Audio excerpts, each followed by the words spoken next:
Ben Rennick was in his early 20s when his life took a defining turn. In 2011, at the age of 24, he reconnected with an old friend named Lindley. Their renewed bond quickly evolved into a relationship, and Lindley, along with her son, moved into a home Ben had constructed on his family's farm in Montgomery County, Missouri. The couple soon had their first child together, and by 2014, they were married. Both Ben and Lindley shared a deep connection shaped by tragedy. Each had lost their mother to illness, and Ben also experienced the devastating loss of his father, who died by suicide shortly after his wife's death. These back-to-back losses left Ben as the heir to the family farm, a property that had been maintained by his family for decades. Ben made the decision to transform his inheritance into something extraordinary. He converted one of the barns on a farm into a fully functioning facility for his business, Rennick Reptiles Incorporated. The venture quickly became a success. According to his friend Richie Burke, Ben was a pioneer in the reptile breeding industry. His name carried weight not just locally, but internationally. Burke described him as a well-known and respected figure in the community of snake breeders worldwide. This section of Ben's life reveals a man who had taken on immense responsibility and turned it into a thriving business.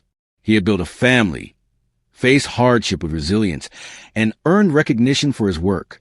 Ben Rennick appeared to be a man on a promising path, balancing his personal life with professional ambition. However, the life he had painstakingly built would soon be torn apart, not by accident or misfortune, but by a betrayal that no one saw coming. Lindley Rennick's personal journey included a focus on wellness and self-employment. She attended massage school and in 2016 took a significant step by opening her own spa business. While the launch marked an achievement in her personal development, it also introduced new financial responsibilities. As the business progressed, Lindley began to struggle under the weight of mounting expenses and loan payments. Her spa began accumulating debt, and the situation became difficult to manage on her own. According to investigators, Ben Rennick increasingly took on the financial burden of Lindley Spa.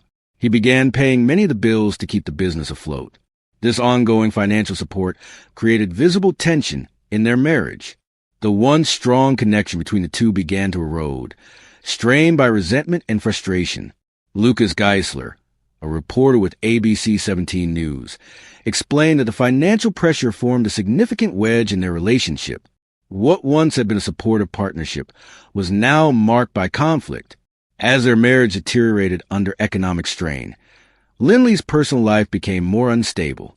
Investigators later uncovered messages suggesting that Lindley was unfaithful to Ben. These messages revealed her involvement with more than one man. One of the individuals was Michael Humphrey, an old boyfriend she reconnected with during this time.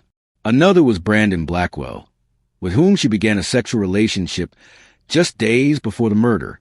Though these affairs did not initially lead to immediate suspicion, they revealed a broader pattern of instability in Lindley's personal life. Combined with the spa's financial struggles and the growing tension with Ben, her behavior began to appear increasingly desperate. This complex mix of financial hardship and personal conflict would soon take a dark and irreversible turn, one that would forever change the lives of everyone involved. On June 8, 2017, Lindley Rennick made a 911 call stating she had found her husband, Ben Rennick, lying in a pool of blood inside his reptile breeding facility. Her tone was frantic as she explained that he had failed to pick up their children, prompting her to go to the farm. The facility, home to between 3,000 and 4,000 snakes, initially raised concerns among first responders. Missouri State Highway Patrol Master Sergeant Darren Haslag recalled the uncertainty, noting that responders feared a deadly snake could be loose in the building. That theory was quickly dismissed. At the scene, investigators discovered shell casings beneath Ben's body. Missouri State Highway Patrol investigator Devin Fowles confirmed that Ben had been shot several times in the back and once in the back of the head. The coroner later determined he had been shot 6 times and likely died within 2 hours of Lindley's call to emergency services. As police began their investigation, they spoke with Lindley, who appeared cooperative and forthcoming. However, she quickly pointed to Ben's brother, Sam Rennick, as a possible suspect. Lindley claimed that Sam had been upset over their father's will, which left the entire family farm to Ben. According to her, Sam had pressured Ben to divide the property but was denied. She described their conflict as deeply emotional and unresolved. Investigators followed this lead and interviewed Sam, who admitted he was hurt by the inheritance but firmly denied any involvement in Ben's death. He stated he could not afford the farm and had come to terms with the situation. His alibi was confirmed, and he was officially ruled out as a suspect. With no evidence linking Sam to the murder, the investigation turned its focus elsewhere, seeking the truth behind the brutal killing. As the investigation progressed, law enforcement began identifying key inconsistencies in Lindley Rennick's statements. After verifying Sam Rennick's alibi and confirming he had no involvement in Ben's murder, investigators turned their attention back to Lindley. Her cooperation, which initially seemed genuine, began to unravel under closer scrutiny. Through analysis of Ben and Lindley's social media accounts and computer activity, authorities uncovered signs of deep marital strain. Messages exchanged via Facebook revealed that Ben suspected Lindley of infidelity. When confronted, Lindley admitted to being involved in an affair. However, that individual was away on a trip with friends during the time of the murder and was ruled out as a suspect. Digging further, investigators identified additional romantic entanglements. Lindley's phone and text records pointed to multiple relationships, including with Michael Humphrey and Brandon Blackwell. These discoveries began to reshape the narrative Lindley had initially presented. Her personal life was far more complicated than she had let on, and her account of events started to appear carefully managed rather than truthful. A major turning point came when the insurance agent handling Ben's life insurance policy contacted police. The agent reported that Lindley had started the process to claim the $1 million policy almost immediately after Ben's death. This raised significant red flags.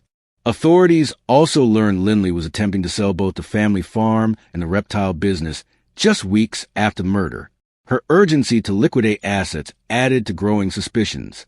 These findings painted a picture of someone possibly motivated by financial gain and personal escape. The evidence collected did not yet prove guilt, but it seriously challenged Lindley's credibility. Investigators, once uncertain, now viewed her as a central figure in the case, one whose story no longer aligned with the facts. As investigators delved deeper into Lindley Rennick's phone and message history, they uncovered a disturbing web of connections. Two names stood out, Michael Humphrey and Ashley Shaw. Lindley had maintained regular contact with Humphrey, a former boyfriend and spa client, up until the day of Ben Rennick's murder. After that, all communication between them abruptly ceased, an inconsistency that raised immediate suspicions among investigators. Michael Humphrey initially told police that his reconnection with Lindley stemmed from a request by Ashley Shaw, the business manager at Lindley Spa, who needed stereo work. However, phone records contradicted the simplicity of that explanation. The frequency and timing of their interactions suggested something more serious. Investigators began to piece together a timeline that showed Lindley and Humphrey were in communication throughout the day of the murder. Yet they had not spoken since. In parallel, police questioned Ashley Shaw.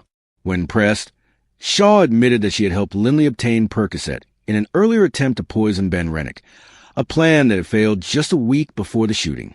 Shaw also confessed to helping establish a false alibi for Lindley by sending texts from Lindley's phone, creating the illusion that she was at the spa during the time of the murder. Shaw agreed to speak openly only after receiving immunity from prosecution. Her statements, combined with Humphrey's eventual confession, revealed that Lindley had portrayed herself as a victim in an abusive marriage. This narrative played a crucial role in manipulating both Shaw and Humphrey into helping her. Lindley's pattern of deception, emotional manipulation, and calculated moves painted a portrait of someone orchestrating a murder behind a carefully constructed facade. What began as a tragic crime of sudden violence was now revealed to be the result of a coordinated conspiracy. The investigation took a major turn in January 2020 when Brandon Blackwell, Lindley Rennick's former lover, contacted police from jail. He had been arrested for violating a restraining order Lindley had taken out against him. While in custody, Blackwell confessed to a crucial detail. Lindley had told him, just 1 week before Ben's murder, that she had tried and failed to poison her husband. According to Blackwell, Lindley had crushed Percocet pills and mixed them into one of Ben's protein shakes. Though the attempt made Ben sick, it did not kill him. This tip immediately shifted the investigation. Police arrested Michael Humphrey, who had reconnected with Lindley in the weeks leading up to the murder. During questioning, Humphrey admitted he had provided a gun to Lindley, allegedly under the belief that she needed protection from an abusive husband. He also confessed to accompanying her to the Rennick Reptile facility on the day of the murder. According to Humphrey, Lindley brought the firearm and attempted to hand it to him, but he refused. When Ben opened the door, Lindley fired the shots that ended his life. As the case against Lindley solidified, police also arrested Ashley Shaw, the spa business manager. Shaw eventually agreed to cooperate in exchange for immunity.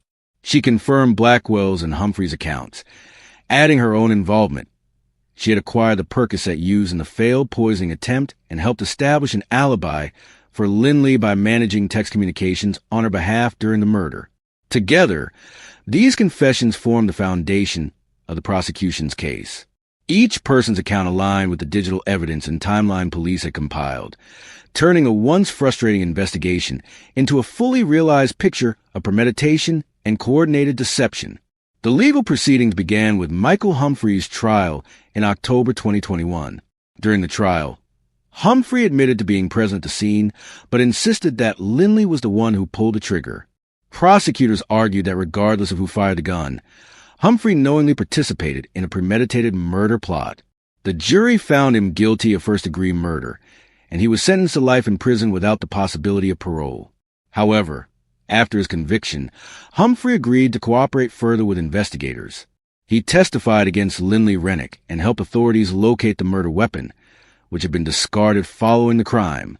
In exchange for this cooperation, his conviction was reduced to second-degree murder, and he became eligible for parole. Lindley Rennick's trial followed in December 2021. Taking the stand in her own defense, she claimed that Michael Humphrey had killed Ben and that she had no role in the shooting. However, her version of events was sharply contradicted by both Humphrey and Ashley Shaw. Shaw's testimony was particularly damning, as she laid out Lindley's prior attempts to poison Ben and her manipulation of others to create a false alibi. The jury found Lindley guilty of second-degree murder and armed criminal action. She was sentenced to 16 years in prison, a punishment that Ben's family described as deeply disappointing, given the gravity of the crime. Throughout the proceedings, Ben's brother, Sam Rennick, remained a visible presence. He had not only endured the shock of being falsely implicated by Lindley in the early days of the investigation, but also the trauma of losing his brother in such a violent and calculated manner. In court, Sam expressed frustration with the outcome, but gratitude that justice had finally been served. His closing words reflected both heartbreak and resilience, a final tribute to the brother he lost. Following Ben Rennick's murder, the ripple effects of the tragedy were profound and long-lasting. Lindley Rennick's relationship with Brandon Blackwell, the man who would ultimately help expose her role in crime, ended in 2019.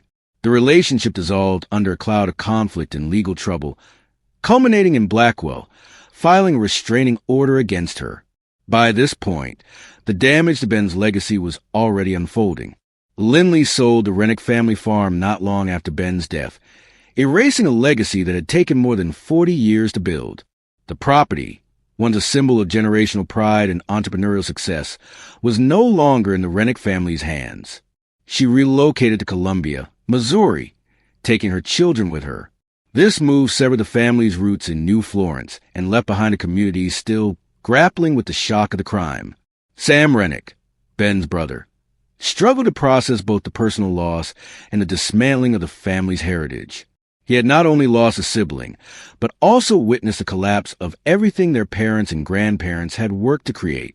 For Sam, the emotional toll was immense, grief compounded by betrayal and the burden of unanswered questions. Perhaps most heartbreaking was the impact on Ben's children. Their father's life was taken in a calculated act, and their mother was found responsible. The psychological weight of that truth is a legacy no child should have to carry. While legal justice was ultimately served, the emotional consequences remain permanent.